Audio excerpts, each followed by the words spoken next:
Perú cambia. El mundo se transforma. El vértigo de los acontecimientos nos deja sin nuestras viejas verdades. Y porque a través de la reflexión, el diálogo y el debate podemos construir nuevos argumentos para un Perú mejor. El Instituto de Estudios Peruanos presenta Argumentos Radiales. Conducción, Rosa Mavila y Marcio Tamayo. Producción, Antonio Medina Ortiz.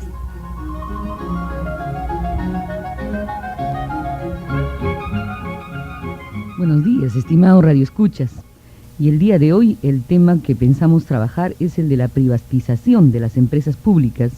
Y estamos ya en los sets de Radio Red contando con la presencia del señor Teobaldo Pinzás, economista del Instituto de Estudios Peruanos, del señor Kurt Burneo, economista de CEDAL, el Centro de Asesoría Laboral, del señor Alejandro Indacochea, profesor de la ESAN, magíster en Administración y reconocido analista económico. Y queremos evidentemente problematizar el asunto de la privatización de las empresas públicas, que toca un tema neurálgico, no solamente en términos de política de coyuntura económica, sino tal vez un tema más estructural que compete a las funciones del Estado y a las características de la relación del Estado con el mercado y con la empresa privada en el actual momento político. Señor Teobaldo Pinzás, en un reciente artículo que se llama La Marcha de la Privatización, que ha sido editado justamente en el Boletín de Coyuntura Política y Económica del Instituto de Estudios Peruanos, Argumento, usted habla de que hay que distinguir varias etapas en el proceso de privatización o venta de las empresas estatales y paquetes de acciones al sector privado. ¿Podría hacer un breve resumen de este proceso y de estas etapas en el proceso de privatización? Claro, al hablar de etapas, me estoy refiriendo a la forma como el gobierno del ingeniero Fujimori ha ido avanzando en esta política de privatización de las empresas estatales. Simplemente en términos de el número de empresas que han sido puestas en venta y el monto o el valor del patrimonio que se comprometía en cada caso. Entonces hay, digamos, una primera etapa en la cual se entra a privatizar paquetes accionarios de relativamente menor importancia, operaciones que se llevan a cabo con relativa facilidad y en las cuales aparentemente el equipo privatizador va ganando un poco de experiencia y conocimiento. En el año 92 es cuando se ve una aceleración en el proceso de privatización, quizás aproximadamente desde el golpe de Estado, ¿no? Desde el autogolpe del 5 de abril. Y ya se entra a poner en el escenario otro tipo de empresas. Por ejemplo, se privatiza con bastante éxito Hierro Perú, ¿no? Que es la primera gran empresa estatal que entra al proceso. Y bueno, año 93 debería haber sido una etapa de mayor aceleración aún, en especial a partir del acuerdo con el Fondo Monetario, en el cual el país se compromete a privatizar un determinado número de empresas dentro del plazo del acuerdo con el fondo, ¿no?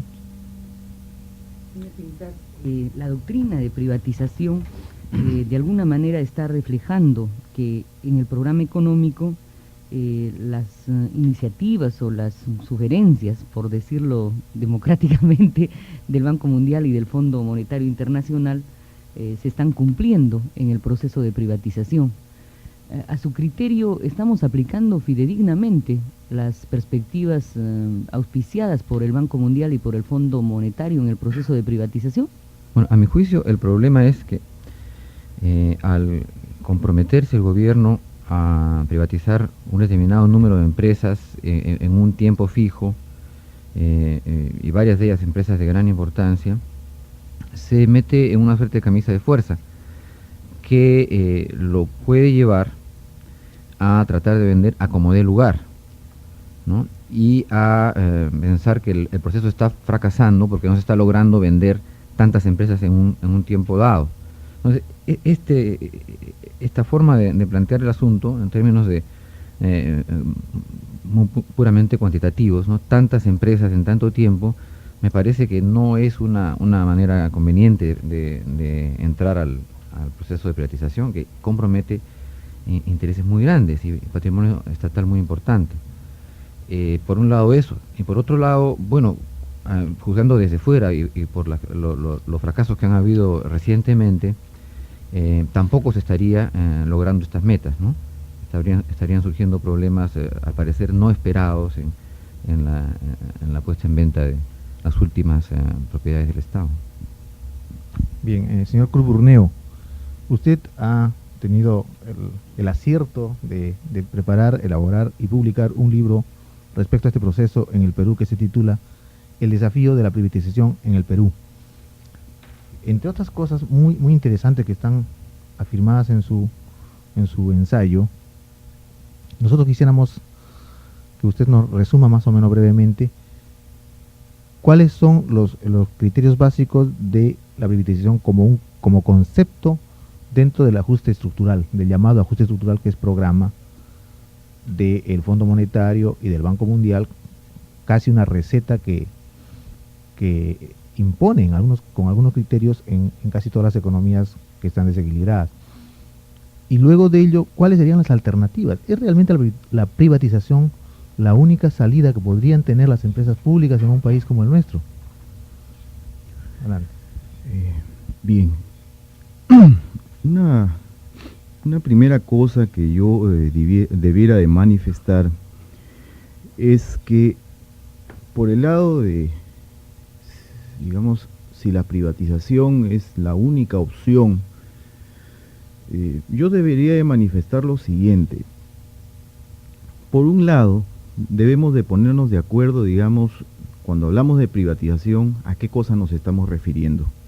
Yo creo que eso es un elemento central, digamos, en la discusión, en tanto y cuanto a mi modo de ver el proceso de privatización ahorita es entendido y aplicado por el organismo respectivo, la COPRI y los respectivos CEPRIS, simplemente como la venta. Y entonces la idea es pues que la privatización o como proceso no puede ser simplificado de esa manera, inclusive si nosotros tenemos en cuenta los propios documentos emitidos por el Banco Mundial. El Banco Mundial habla de una serie de formas alternativas de privatización distintas a la venta. Por ejemplo, hablemos de contratos de concesión, contratos de gestión, la asociación de riesgo con inversionistas. Son distintas opciones que no están siendo tenidas en cuenta, digamos, por los privatizadores de ahora. Y entonces yo creo que ese es uno de los grandes defectos, digamos, del proceso que se viene implementando a la fecha. Y eso tiene correspondencia, obviamente, con los particulares objetivos del gobierno en términos de este proceso. Y que, si bien es cierto, oficialmente declaran que lo que se busca con la privatización es lograr mayor eficiencia, hacer viables a las empresas hasta ahora públicas y que pasarían luego de la privatización, o bien, digamos, a ser privadas. Sin embargo, a diferencia de esos objetivos oficialmente declarados, los objetivos reales, a mi modo de ver, son básicamente dos. El primero, digamos, es constituirse como una fuente de ingresos, digamos, para lo que es el fisco. Y el segundo objetivo, digamos, es cumplir con una serie de compromisos asumidos por la administración Fujimori con distintos organismos multilaterales de crédito. Fundamentalmente, digamos, Banco Mundial y Fondo Monetario Internacional. Ahora, en términos de cómo se inscriben las privatizaciones, digamos, dentro de lo que es el conjunto de las reformas estructurales, a mi modo de ver, digamos, esto tiene necesariamente que contextuarse, digamos, con la idea que se tiene del porqué de las crisis en los países subdesarrollados, y esto me hace acordar, digamos, de lo que se conoce con el nombre de consenso de Washington, en donde se dice pues claramente que una de las razones fundamentales por las cuales las economías de los países pobres, por ejemplo en la subregión, entran en problemas es por un crecimiento desmesurado del Estado. y entonces la recomendación de política es el achicamiento del Estado. El punto es que esta reducción del Estado, yo más bien llamaría racionalización del Estado, debe hacerse, digamos, en términos ordenados y teniendo en cuenta las distintas opciones que existen para reestructurar el mismo y que obviamente exceden estas opciones, digamos, a lo que vendría a ser contemplar al Estado en su plano como agente empresario, eliminándolo, porque tengamos en cuenta que de acuerdo a los privatizadores actuales, para 1995 no deben de haber empresas públicas en el Perú. Ciertamente ese es el propósito, pero del propósito al hecho hay una serie de obstáculos y dificultades que a mi modo de ver también dificultarían o habría problemas para poder alcanzar ese objetivo propuesto. Entonces, digamos, señor Burneo, que los privatizadores peruanos han resultado más papistas que el Papa, ni siquiera han pensado como alternativa lo que el propio Banco Mundial podría sugerir como otras salidas, ni siquiera las han visto como posibilidad, han ido a vender casi a ojo cerrado, ¿no? Bueno, yo estoy hablando, digamos, de las cosas en los hechos, porque si nosotros revisamos, digamos, el decreto legislativo 674, que es el que establece, digamos, la partida de nacimiento de lo que es el proceso de privatización en el Perú, ahí se reconocen las otras formas alternativas de ejecución del proceso.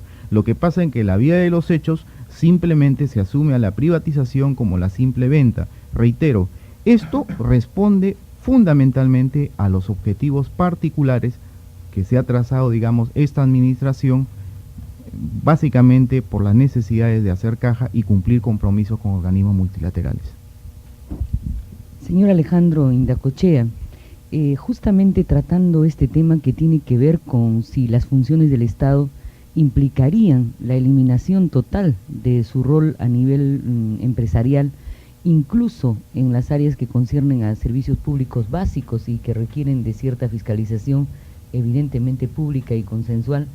¿Cuál es su punto de vista? ¿La racionalización o el reordenamiento de las funciones del Estado en nuestro país implica necesariamente que este Estado pierda todo rol bajo el presupuesto de poner por delante los objetivos de privatizarlo? Buenos días. Yo considero que ahí hay una confusión. Me da la impresión que en América Latina no hemos entendido lo que implica privatización, lo que significa privatización. Cuando años atrás, 30 años atrás, tomamos el modelo de sustitución de importaciones, sustitución de importaciones no fue un modelo malo, fue un modelo bueno. Japón, Taiwán, Corea, de no haber aplicado sustitución de importaciones no fueran lo que son hoy en día. Tomaron un modelo dinámico, sustitución de importaciones era un medio para llegar a un fin. Taiwán, sustitución de importaciones para exportación. Nosotros tomamos un modelo frío, apático, confundimos lo que era un medio como un fin, pensamos que cualquier cosa que implicaba producción nacional nos iba a conducir al desarrollo, nada más alejado de la verdad. 30 años después, no somos competitivos, nos desfasamos ante el mundo, tenemos un sector empresarial que no ha emprendido, un sector rentista. Pero el modelo no fue malo, el modelo fue mal aplicado. Confundimos lo que era un medio como un fin. Me da la impresión que algo análogo está sucediendo en privatización. Privatización es un nuevo fenómeno de alcance mundial, se está privatizando en el mundo. Se está privatizando en el bloque socialista, se está privatizando en Rusia, con el sistema de bonos se privatiza en España, en Singapur, en Taiwán, en América Latina. Lo que está en discusión es para qué privatizamos. La simple transferencia no me garantiza ese otro nivel de modernización de la economía.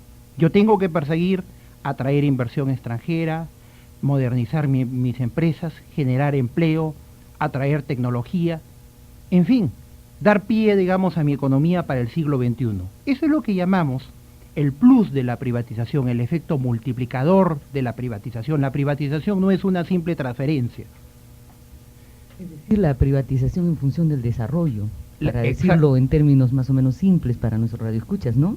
Exactamente, ese es el objetivo. Yo tengo que mirar, no puedo perder eso de referencia. Si no hacemos mención a experiencias históricas, Japón cuando privatiza años atrás telecomunicaciones, se fija no solo que aquel sector que compre telecomunicaciones le pague más, sino le permita desarrollar la nueva tecnología, para los 90 y tenemos los resultados hoy en día. Cuando Chile privatiza en la primera etapa, lo hace con un sentido más ideológico de devolver la propiedad a quienes habían sido confiscadas en la época de la Unidad Popular. Se hace esa primera etapa de privatización, el año 74-75, una privatización como transferencia irracional, sin objetivos. Llega el año 82 y el Estado tiene nuevamente que volver a adquirir las empresas que fueron privatizadas en aquel entonces, una reprivatización.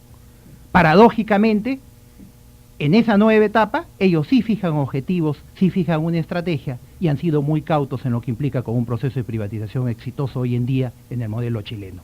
Lamentablemente nosotros en América Latina, me da la impresión, no hemos entendido en algunas economías lo que implica, hemos confundido el medio como el fin.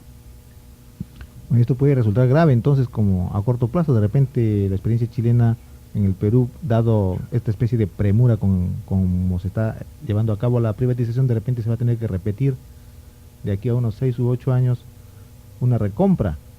¿Usted cree eso posible?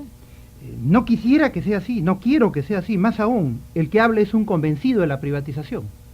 Yo soy convencido que tenemos que privatizar cuanto antes y bien. Y respecto a su convencimiento, las otras alternativas que se han esbozado aquí, como el contrato de concesión, los contratos de gestión o la participación porcentual del Estado en las empresas privatizadas, ¿esas también son alternativas a tomarse en cuenta? ¿Cree usted que es digno de pensar en esto? Es que tiene que haber en cada caso un proyecto de privatización, una estrategia. La simple transferencia no me garantiza nada.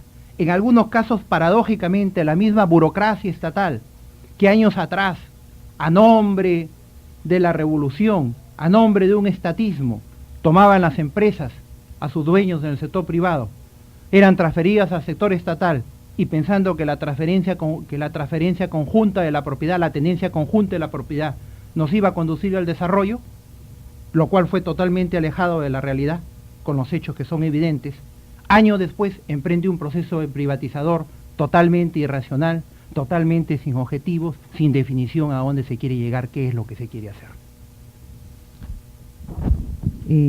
Señor Teobaldo Pinzás, en el artículo que le hemos comentado en la revista Argumentos, usted hace un breve balance desde un criterio más, de alguna manera, económico en términos fiscales, señalando que el impacto neto de la privatización en realidad es pequeño y que una circunstancia concreta como la actuación del consorcio chino Shugang, que ofreció 120 millones de dólares por Hierro Perú contra un precio base de 22 millones y aproximadamente 40 millones ofrecidas por otro postor, habría sido de alguna manera la coyuntura, la suerte del gobierno peruano, que revirtió el hecho de que éste habría gastado más en preparar y realizar la privatización de lo que habría recibido por la venta de empresas y acciones.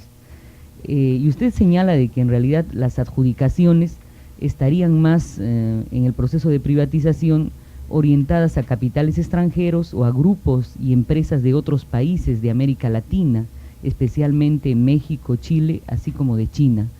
¿Cuál es su visión de soberanía y proceso de privatización?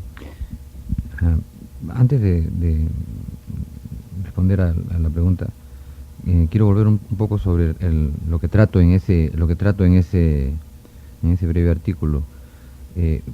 Una de las razones que se plantean para fundamentar el movimiento privatizador, una de las razones más importantes es la que tiene que ver con la cuestión fiscal, los ingresos fiscales. Hay otros argumentos de lograr a través de la privatización generar mayor eficiencia en la manera como se usan los recursos en la economía. Pero el problema fiscal es uno de los más importantes y en términos prácticos creo que es uno de los que más preocupan a los gobiernos de nuestros países. Entonces se privatiza para mejorar la situación fiscal. Allí la idea es, por un lado, que las empresas estatales, estas gigantes ineficientes, generan permanentemente déficits fiscales y eso le cuesta a todo el país y sería una de las causas de los procesos inflacionarios, ¿no? En la medida en que se financian estos déficits recurriendo a las operaciones que aumentan las fuerzas inflacionarias en la economía. Entonces, esa sería una razón fuerte para vender, para privatizar las empresas estatales. Otra es que si uno privatiza en ciertas condiciones, privatizar va a generar ingresos fiscales que van a permitir afrontar ciertos gastos, ¿no? En el caso del Perú se ha hablado bastante que los ingresos de privatización iban a servir para financiar el gasto social, los programas sociales que no se están implementando. Y incluso ha habido cierta discusión, ¿no? Cierto cuestionamiento al destino que se estaría dando a los recursos de la privatización.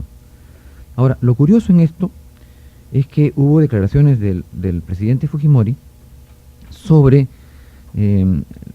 cuál había sido el saldo de los ingresos y los gastos en privatizar. Y allí nos enteramos que las sumas netas en realidad eran mucho menores porque se había gastado bastante dinero para poner a las empresas en posición para privatizar.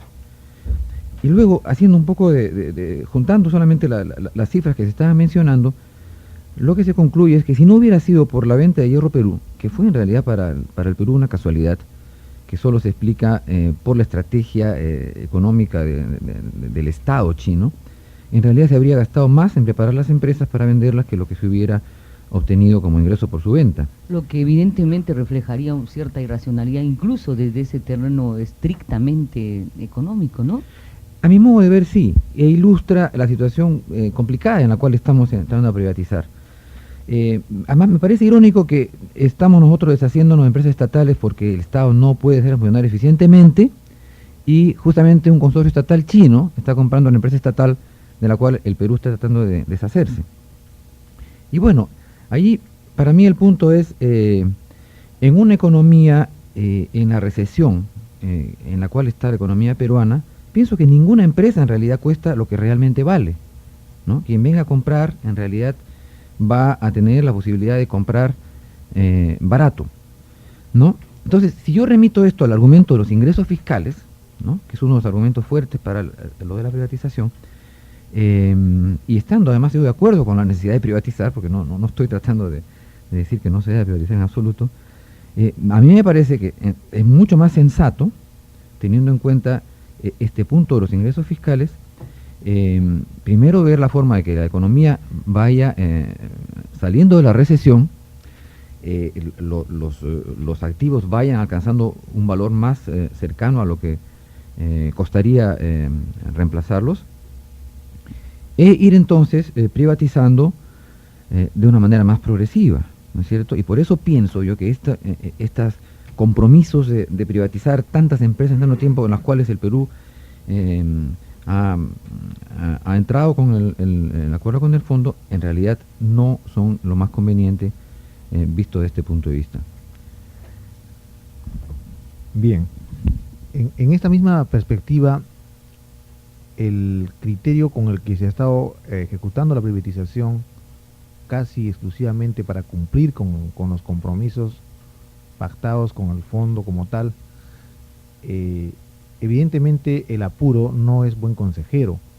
Además de ello, el mismo secretario ejecutivo de la COPRI, de la Comisión de Promoción de la Inversión Privada, en una exposición realizada el año pasado en el Hotel del Pueblo, decía: nosotros estamos privatizando primero las empresas pequeñas porque seguramente vamos a cometer errores y queremos cometer errores con lo que pudiera no tener mucho efecto, para luego cuando entremos a privatizar las empresas grandes, llámese Centromín, Petroperú, Electroperú, etcétera, no cometamos tales errores o los cometamos tal vez en menor proporción.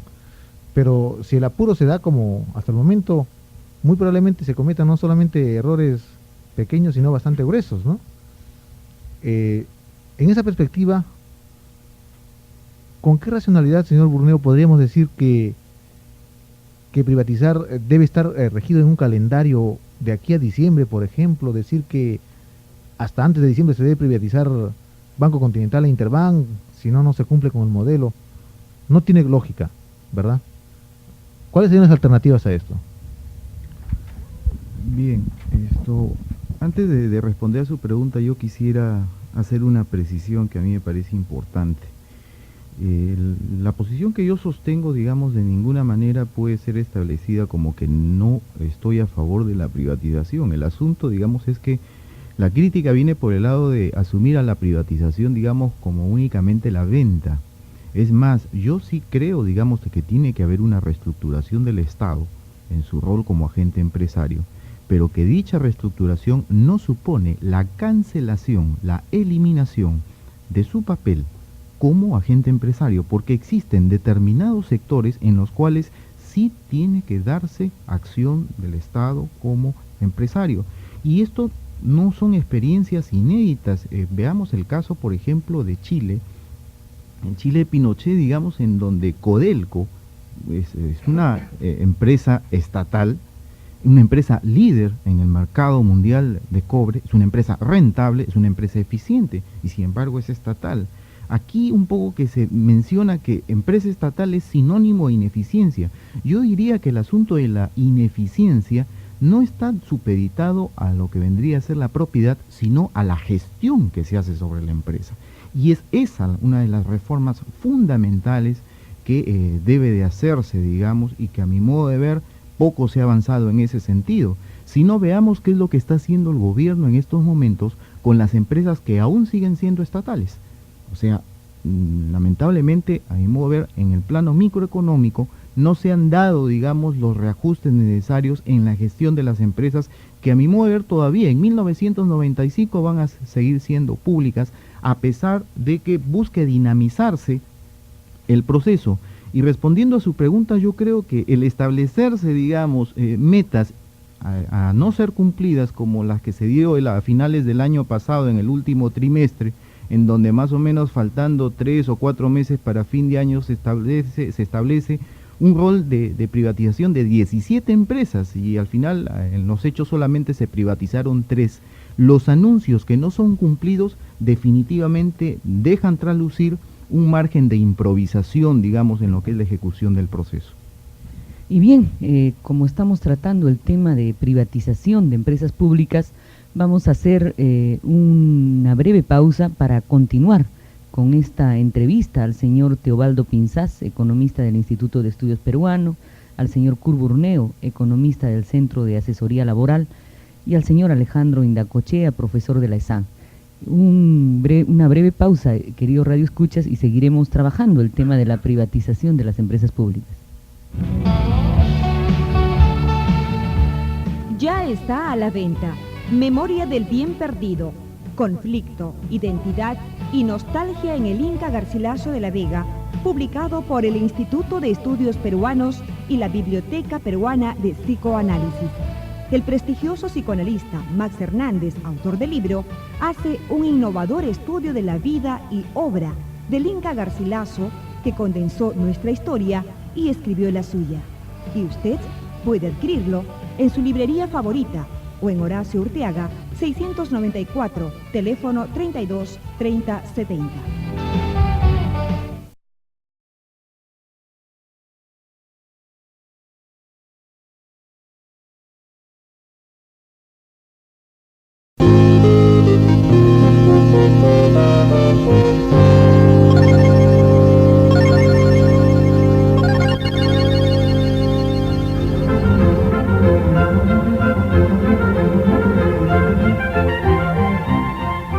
Bien amigos, continuamos con nuestro conversatorio aquí acerca del tema de la privatización de las empresas públicas en el Perú.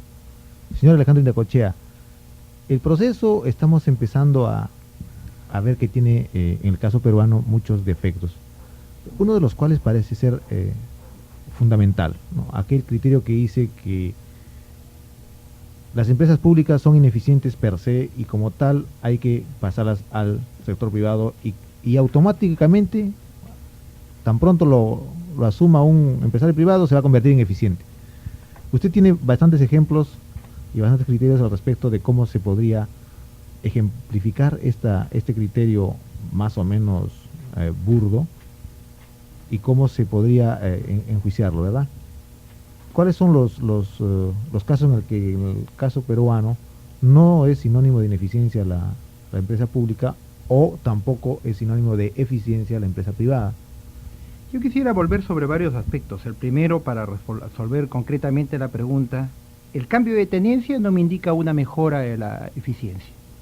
Lo que me indica la mejora de eficiencia es el cambio de contexto del mercado, porque muchas veces al transferir un monopolio público a un monopolio privado, si quiere el monopolio público tiene algo de reticencias, en el monopolio privado voy con todo, a maximizar mi utilidad.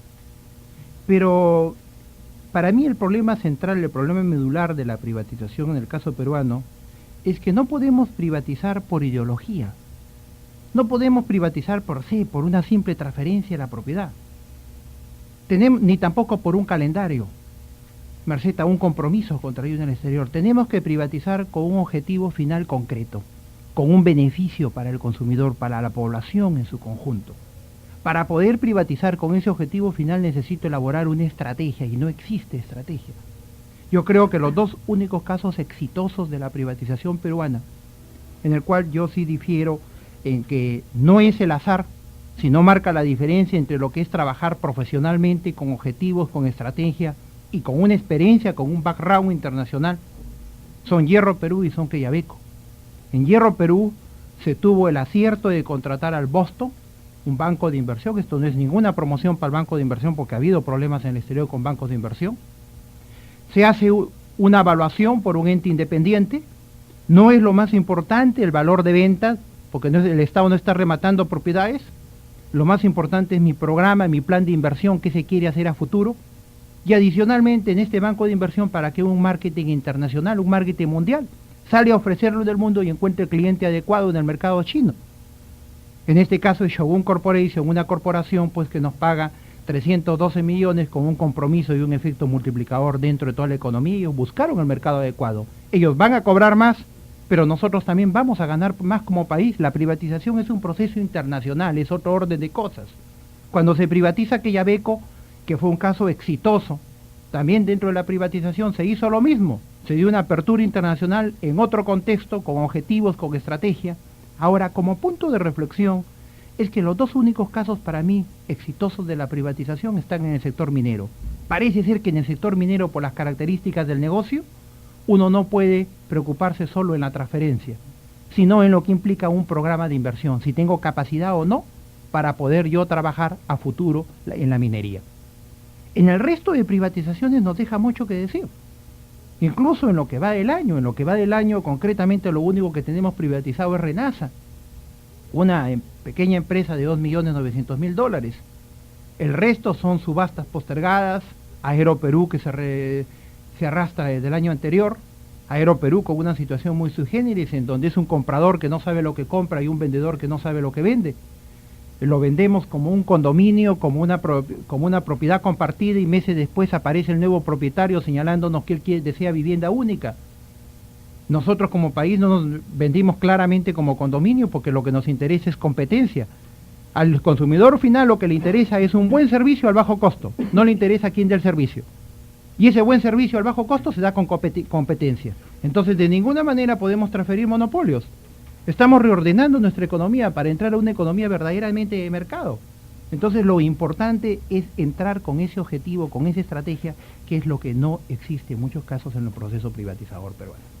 Con ese criterio, señor Indacochea, en la propuesta de privatización de Electroperú, por ejemplo, que se está considerando como una posibilidad venderlo por paquetes o por partes, ¿eso sería más recomendable que vender el íntegro de la empresa para evitar aquello que usted menciona, un monopolio? Bueno, ahí tenemos que tener en claro. Tenemos que hacer un trabajo muy serio de ingeniería financiera. Quisiera más hablar concretamente en el caso de Petroperú. Yo soy un convencido que cuando el mercado existe, cuando el mercado es suficientemente grande, hay libre entrada y salida y nadie puede influir en el precio, el mejor regulador es el mercado. Pero cuando el mercado no existe, cuando el mercado está totalmente limitado, me expreso concretamente, pongamos si fraccionamos Petroperú, ¿qué sucedería con el oleoducto norperuano? Yo no tengo conocimiento de empresas que estén ahorita que tengan planificado construir otro oleoducto. ¿Cómo van a competir? ¿Quién va a adquirir ese monopolio? Si hablamos en el sector de refinerías, el país consume 120.000 barriles por día. El conjunto de todas las refinerías del país llegan a 190.000, su capacidad de procesamiento 200.000. Si alguien compra la Pampilla, prácticamente tiene gran parte del mercado porque son 110.000 barriles. O sea, en otras palabras, hay un oligopolio natural. En esos casos tiene que haber una estrategia, el Estado tiene que jugar y no hacer un mito del mercado. Tenemos que ser pragmáticos, la privatización tiene que ser emprendida con pragmatismo. Caso interesante, pongamos, yo estuve meses atrás en Cuba. En Cuba se está privatizando años atrás, pero se privatiza sin transferencia de la propiedad, con un joint venture, con un mix, con una asociación, vienen capitales abiertos para privatizar en turismo. Tenemos competidores en el mundo, tenemos apoyo internacional para privatizar bien, tenemos recursos, tenemos timing político, la gente nos apoya. Estamos llegando rezagados, si bien estamos llegando desfasados a la privatización, la ventaja es que podríamos captar todos los errores que se han cometido en otros países y hacer una privatización exitosa, que eso es lo que esperamos y queremos todos. Argumentando más criterios respecto al balance del proceso de privatización, señor Curburneo, uno de los ejes de ese balance tiene que ver con la distribución de los costos sociales de la privatización, es decir, con el tema de privatización y gasto social. El señor Pinzás, en el artículo ya largamente comentado, nos habla, por ejemplo, de la reducción de manera significativa del empleo en las empresas que están siendo privatizadas y cómo ese proceso, la modalidad de incentivar la renuncia, ha formado parte de los costos del proceso, pero en otros casos, como en el de Pesca Perú, la reducción de personal ha sido forzosa y lo hemos constatado estos días nada más en las calles de Lima metropolitana.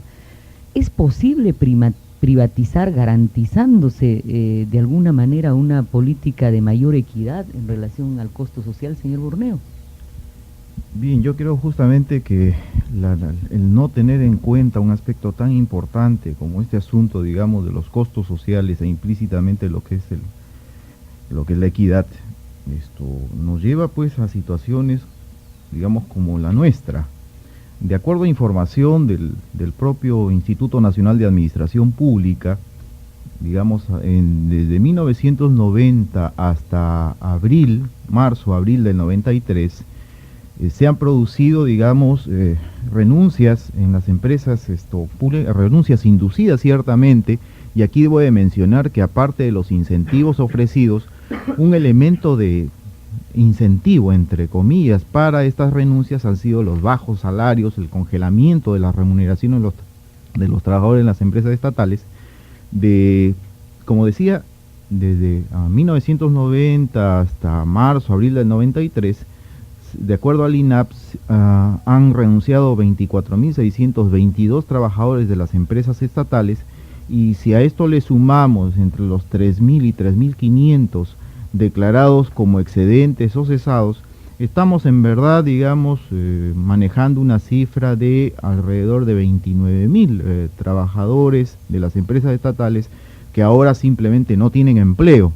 Contextuemos eso, digamos, con la recesión económica aún existente en nuestro país, y obviamente que de esto se decanta la no posibilidad de estos trabajadores, digamos, de tener una opción de empleo en el sector privado. Entonces, una pregunta que subyace aquí es, ¿y qué cosa ha hecho el Estado, digamos, para atenuar este costo social, digamos, del proceso? Y lamentablemente la respuesta es nada. Y también podríamos preguntarnos, ¿y qué ha pasado, digamos, en otras experiencias internacionales en procesos de privatización? De acuerdo a información del Banco Mundial, se señala que en países, incluso en países en vía de desarrollo, en donde se han aplicado procesos de privatización, con parte de los recursos captados, digamos, de la privatización, se han implementado programas de reentrenamiento de personal e incluso en algunos casos subsidios temporales, digamos, al desempleo. Y es que lo que hay que comprender, digamos, es que es necesario que exista una distribución equitativa de los costos resultantes del proceso.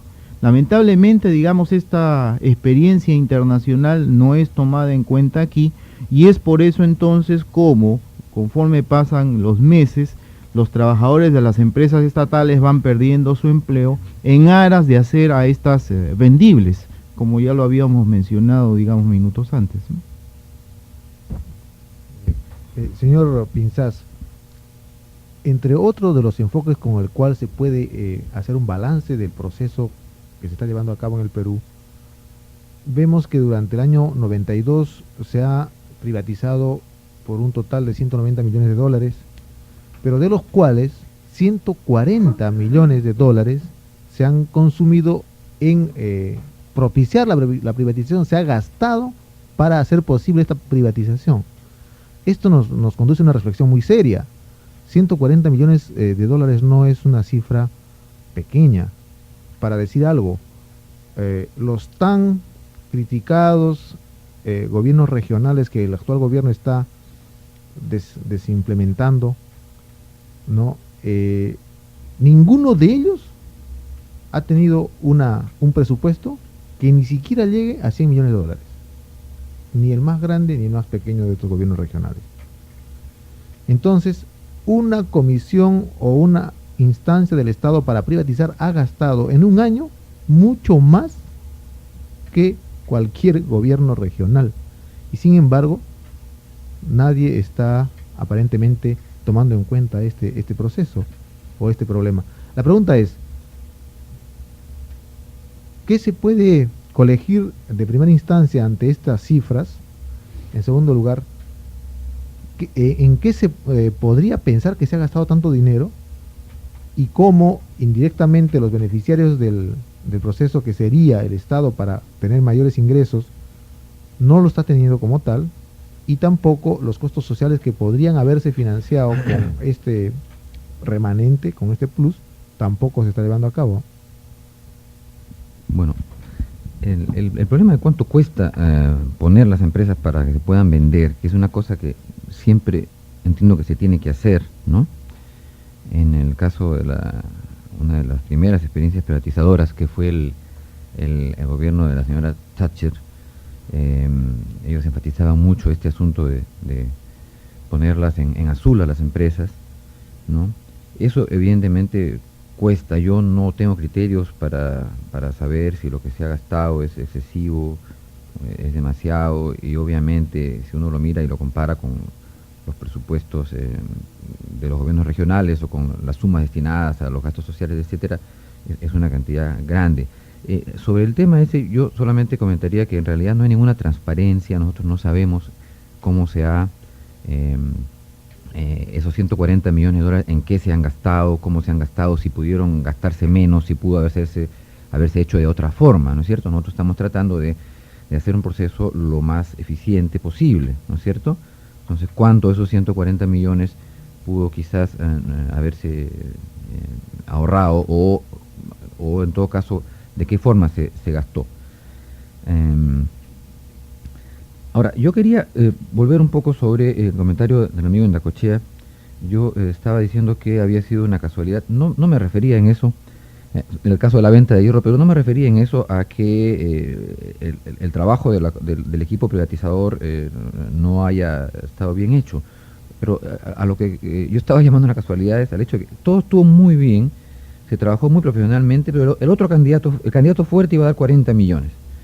Con esa cifra, haciendo estos numeritos que yo decía al comienzo, si hubieran sido 40 millones, del Perú hubiera gastado más en poner, y en esos términos de caja casi simples, el Perú hubiera gastado más que lo que estaba recibiendo, sin tomar en cuenta el asunto del programa de inversiones posteriores, por supuesto, ¿no? La casualidad para mí fue que el que entró por los palos, que era este consorcio estatal chino, dio 80 millones más que lo que daba el otro. Entonces, claro, pudieron haber sido 70 o 60 o 50, yo no sé quién los asesoró para ofrecer esa cantidad. Pero si no hubiera sido así, entonces esta pequeña resta, esta pequeña operación aritmética me daba que en el tiempo que yo había estado priorizando, había tenido menos dinero que el que gasté. Claro. Señor Alejandro Indacochea, en este balance también de cómo debiera ser el proceso de privatización, no como calco y copia, sino en lo posible también teniendo nuestra propia creación heroica, es conocida la propuesta pública que usted ha hecho, en el sentido en que en relación al proceso de privatización de Petroperú, esta no debería hacerse en forma fraccionada, sino en forma integral, y que ese proceso debería estar regido no solamente por el Comité Especial de Privatización y la Comisión de Promoción de la Inversión Privada, sino también por el Congreso Constituyente Democrático. ¿Qué criterios, qué sugerencias prácticas y globales de política propondría usted para el caso específico de privatización de Petroperú? En el caso concreto de Petroperú hay varios puntos de reflexión. Primero, estamos privatizando la empresa en el puesto número 82 de América Latina, entre las 500 más grandes por ventas según América Economía. Estamos privatizando la empresa más grande que tiene el país, el patrimonio del país. Yo particularmente soy un convencido de la venta integrada y desarrollo de competitividad, mercado, para modernizar la economía. La venta fraccionada no nos va a conducir a eso, pero esto es punto de discusión. Pero creo que para tomar la decisión sobre algo tan importante, de tanta trascendencia, cuyos errores tendrían un costo muy alto, lo cual es irreversible porque nunca más el Estado peruano va a volver a transferir sus activos por ese monto. Esto tiene que ser tomado con un mínimo de consenso, no puede depender de una simple CEPRI y una decisión de la COPRI de asignar cuál va a ser la modalidad en la cual la propiedad pública va a ser transferida.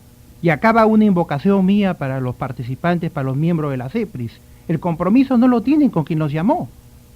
El compromiso no tienen con quien llamó a participar, a integrar un comité. El compromiso lo tienen con el país. El país espera una privatización exitosa. El país espera resultados. El país está apoyando en este momento la privatización. Y nosotros tenemos que dar esos resultados acorde con lo que nos están exigiendo, con ese apoyo que nos están dando. Bien, yo quisiera insistir un poquito sobre este primer balance, o este balance del año 92 como resultados reales, en cifras, y preguntarle al señor Burneo, respecto a estos 140 millones de dólares que estamos viendo, no hay mucha transparencia respecto a su explicación, cómo algunos dispositivos legales han estado autorizando comprar computadoras o máquinas de coser para el Ministerio de la Presidencia con cargo a los ingresos de la privatización. Y traigo a colación este tema porque hace algunas pocas semanas atrás se estaba mencionando que el FONAVI había servido para financiar computadoras y otros gastos. Y ahora se está negando, ¿no? Entonces busquemos qué sector está financiando tanto populismo, para decirlo claramente en lenguaje político, ¿no? Sí, precisamente, ¿no? El ministro de la Presidencia y el propio ministro o el propio presidente de la República había negado enfáticamente que en ningún momento se ha tocado FONAVI, pero no dijo que se había comprado esto con los recursos de la privatización. Quisiera usted explicarnos un poco más, con mejor criterio tal vez, esta situación. Bien, y yo quisiera reiterar de que si por interés mismo del gobierno, si realmente, digamos, quisiera hacer irreversible este proceso y tener un solvente apoyo, digamos, de la opinión pública, es necesario de que exista transparencia en el mismo.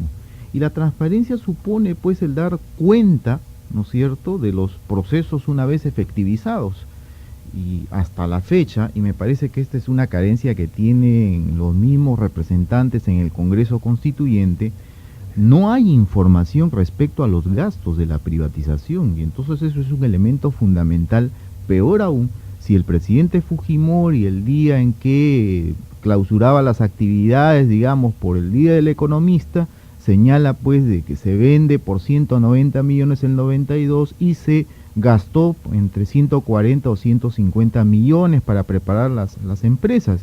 Entonces tiene que explicarse al país con total claridad en qué cosas se ha gastado, digamos, esos dineros. Eso es un elemento básico, justamente para que exista un apoyo solvente de la opinión pública, digamos, a la particular forma o la particular opción de privatización del gobierno. Sin embargo, otro elemento básico que también me parece debe ser tenido en cuenta es cuál es el uso que se está dando, digamos, de los recursos obtenidos por la privatización. Y entonces yo definitivamente soy un convencido de que si hay un gasto que hay que priorizar en estos momentos en nuestro país, es el gasto social. Y ciertamente, digamos, FONCODES adecuadamente manejado puede constituirse como un ente capaz de poder cubrir, digamos, esta carencia que es por demás manifiesta, digamos, a la fecha en el Perú. Sin embargo, yo sí tengo una discrepancia muy fuerte con respecto, digamos, a la manera de cómo se ha implementado el gasto, este gasto social con los recursos de la privatización. Menciono solamente dos casos.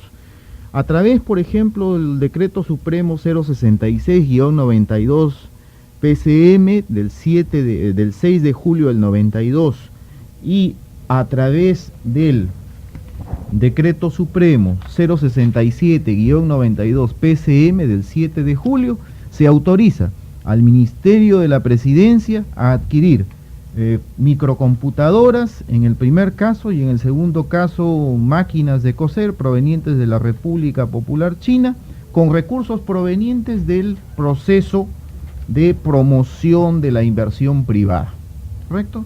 Entonces contextuemos, digamos, esas autorizaciones con el periodo, la campaña electoral para el Congreso Constituyente, y lo más curioso de todo, el principal representante o el principal candidato oficialista para el Congreso Constituyente, pues fue el señor, como todos sabemos, Jaime Yoshiyama Tanaka, el cual fue a su vez el primer presidente de la COPRI.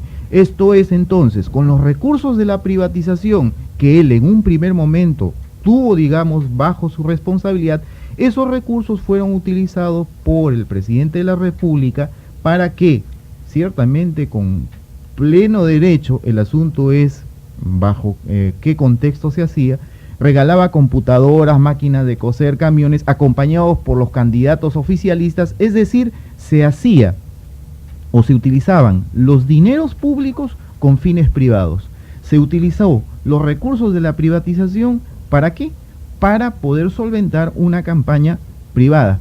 Yo no digo absolutamente que las campañas no deben de ser financiadas, pero a mí me parece que las campañas privadas deben de ser financiadas también por los bolsillos privados y no con los recursos de la privatización. La discusión no es, o sea, la crítica no es al gasto en sí, sino la crítica es a la manera de cómo se ha implementado y los fines particulares que subyacieron, digamos, de esta, ¿no?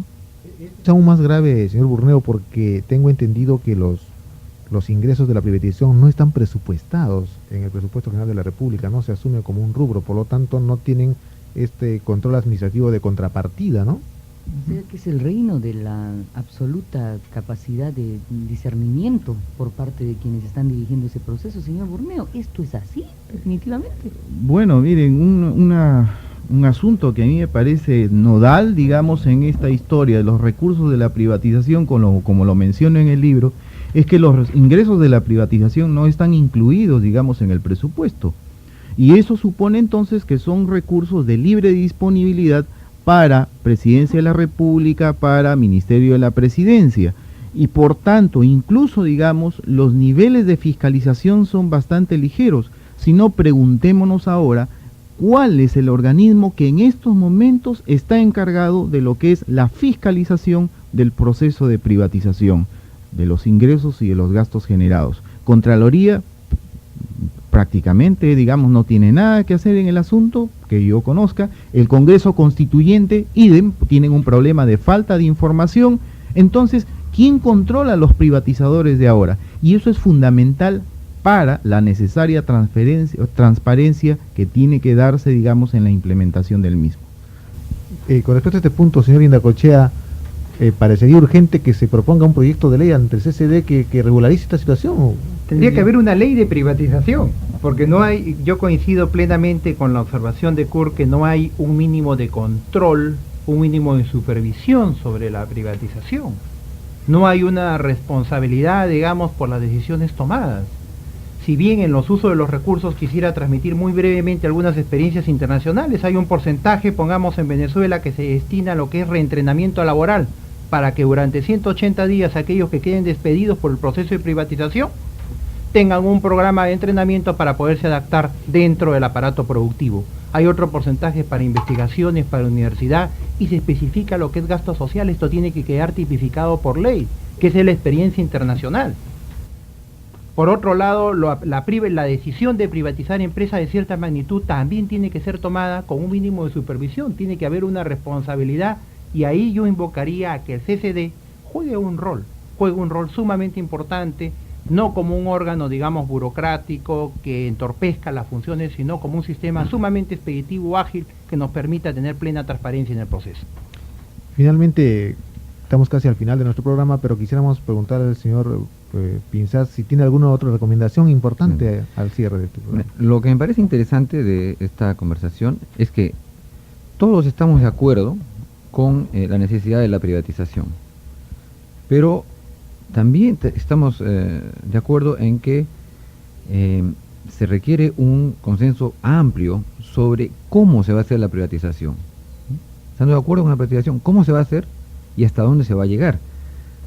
Estuve tratando de pensar cuál era el criterio con el cual se guiaba el proceso privatizador en el Perú y llegué a la conclusión que tenía 2 puntos. Uno era privatizar todas las empresas estatales y el segundo era hacerlo lo antes posible. Yo creo que son criterios muy pobres y que lo que está en juego es tan importante que se requiere, como se ha dicho, más transparencia, consenso más amplio y en realidad un acuerdo político de hasta dónde vamos a llegar en el proceso, ¿no? Muy bien. Agradecemos profundamente a nuestros invitados de hoy en este importante tema, al señor Alejandro Indacochea, profesor de ESAN, y realmente un entendido muy valioso en este aspecto, al señor Teobaldo Pinzás, investigador del Instituto de Estudios Peruanos, y al señor Kurt Burneo, investigador de CEDAL, que también tiene una importante producción graficada en un texto, un ensayo. Amigos, nos despedimos de ustedes, invitándolos para la próxima semana a otro importante debate y agradeciendo su atención. Marcelo Guapay en los controles, Antonio Medina Ortiz en la producción, Rosa Mavila y quien les habla, Marcio Tamayo, agradecen su atención y nos despedimos hasta la próxima.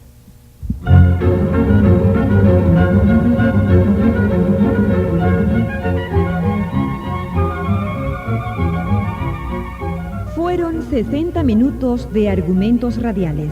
Gracias al Instituto de Estudios Peruanos. Hasta la próxima semana. Muy buenos días.